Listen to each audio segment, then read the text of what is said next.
नमस्कार मित्रांनो, स्वागत आहे तुमचं आपल्या न्यूज अपडेट या यूट्यूब चॅनलमध्ये। तर बघा, बांधकाम कामगारांसाठी अतिशय महत्त्वपूर्ण हा व्हिडिओ होणार आहे, कारण बरेचसे बांधकाम कामगार हे सध्या जे तालुका सुविधा केंद्र सुरू झाल्यापासून बऱ्याच बांधकाम कामगारांच्या मनामध्ये भरपूर असे प्रश्न आहेत की आता जी नोंदणी केलेली आहे ते आमच्या मोबाईलच्या माध्यमातून किंवा आमच्या कम्प्युटरचे जे लॅपटॉप आहे त्याच्या माध्यमातून आम्ही आमची नोंदणी करू शकतो का? असे बरेचसे बांधकाम कामगार आहेत ज्या ठिकाणी आहेत ते आपल्याला असे प्रश्न पडलेले आहेत की जेव्हापासून तालुका कामगार सुविधा केंद्र झाले ते आहे तेव्हापासून हे प्रश्न कामगाराच्या मनामध्ये आहेत।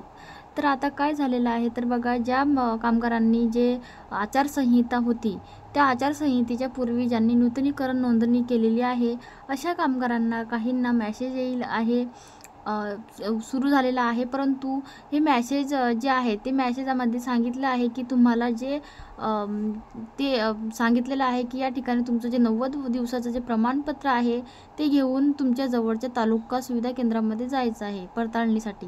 म्हणजेच तुम्ही जर आता आचारसंहितेपूर्वी जर नूतनीकरण केलेलं असेल तर त्यासाठी तुमचं जे नूतनीकरण आहे ते जे आहे ते या ठिकाणी तुमचं झालेलं नसेल, सक्सेसफुल मंजूर झालेलं नसेल, एखाद्या वेळेस बाय चान्स बांधकाम कामगारांना असे जे आहे ते मेसेज येत आहेत, तर तो तुम्हाला पण असा मेसेज आलेला आहे।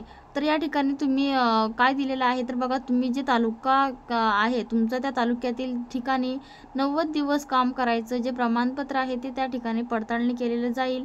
त्यानंतर तुमचं जे काय ते त्या ठिकाणी नोंदणीकरण जे आहे ते तुमचं होणार आहे। अशा प्रकारे बांधकाम कामगारांच्या मोबाईलवरती त्यांच्या नंबरवरती हे मेसेज आलेले आहे, त्यामुळे बऱ्याच कामगारांनी हे मेसेज केले होते।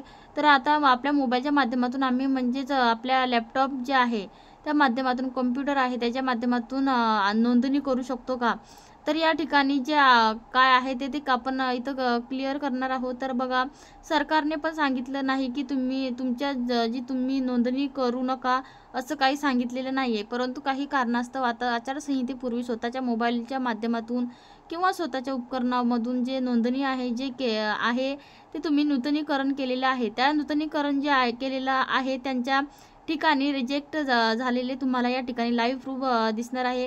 रिजेक्ट कशामुळे झालेलं आहे तर बघा, प्रोफाईलमध्ये जाऊन बघा, कारण की स्वतःच्या मधून जर तुम्ही नोंदणी केलेली किंवा लॅपटॉपमधून जर नोंदणी केलेली असेल त्याचं कारण की या ठिकाणी तुम्ही पाहू शकता की त्या ठिकाणी आधार नंबर आणि मोबाईल नंबर टाकून घेतलेला आहे आणि इथं प्रोसीड टू अ फॉर्म या ऑप्शनवरती क्लिक केल्यानंतर तुम्हाला इथं तुम्ही बघू शकता आपल्या मोबाईलच्या माध्यमातून किंवा आपल्या गावातील CSC केंद्रामार्फत जर आपण नोंदणी केलेली तर त्याचं या ठिकाणी काय रिझन येऊ शकतं, तर रिझल्ट काय होऊ शकतो तर तुम्हाला इथं बघा, तुम्ही इथं बघू शकता सरकारतर्फे जर तुम्हाला गावातून CSC केंद्रावरून किंवा कुठूनही नोंदणी करू नका असं सांगितलेलं नाही, परंतु जर केली तर काय प्रॉब्लेम होऊ शकतो तुम्हाला या ठिकाणी तुम्ही लाईव्ह या ठिकाणी तुम्ही बघू शकता। तर इथं प्रोसीड टू फॉर्मवरती क्लिक केल्यानंतर इथं बघा, आपल्याला इथं मोबाईलवरती OTP येईल। आता नंतर OTP जे आहे ते या ठिकाणी टाकायचं आहे।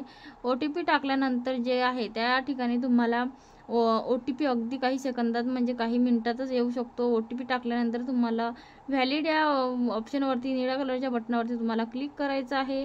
तिथं क्लिक केल्यानंतर तुम्हाला OTP टाकून सबमिट करायचं आहे।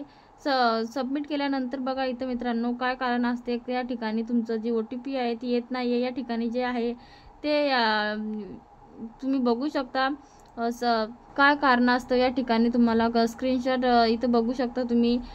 या ठिकाणी सांगितलं आहे की स्क्रीनवरती पाहू शकता, या ठिकाणी सांगितलं आहे की तुमचं जे काय कामगारांचं जे 90 दिवसाचं कामगार प्रमाणपत्र आहे ते घेऊन तुम्ही जवळच्या तुमचे जे तालुका आहे त्या तालुक्याच्या ठिकाणी तुम्हाला तिथं जायचं आहे। तिथं तुम्हाला 90 दिवसाचं जे प्रमाणपत्र आहे ते पडताळणी करून घ्यायचं आहे। तुम्ही जे केल्यानंतर ते तुमचं सक्सेस होणार आहे, अशा प्रकारे या ठिकाणी सांगितलेलं आहे।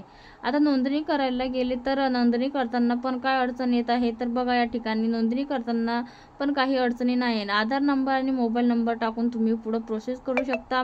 हे झाल्यानंतर या ठिकाणी पहा, बांधकाम कामगार ऑनलाईन नूतनीकरण या ठिकाणी पण आपण नूतनीकरण जे आहे ते या ठिकाणी अपडेट रिन्यूअल या ठिकाणी पाहू शकता। रिन्यूअल म्हणजे तुम्हाला जर नवीन रिन्यूअल करायचं आहे आणि त्या रिन्यूअल करायचं आहे आणि या ठिकाणी रिन्यूअल यावरती क्लिक करू शकता।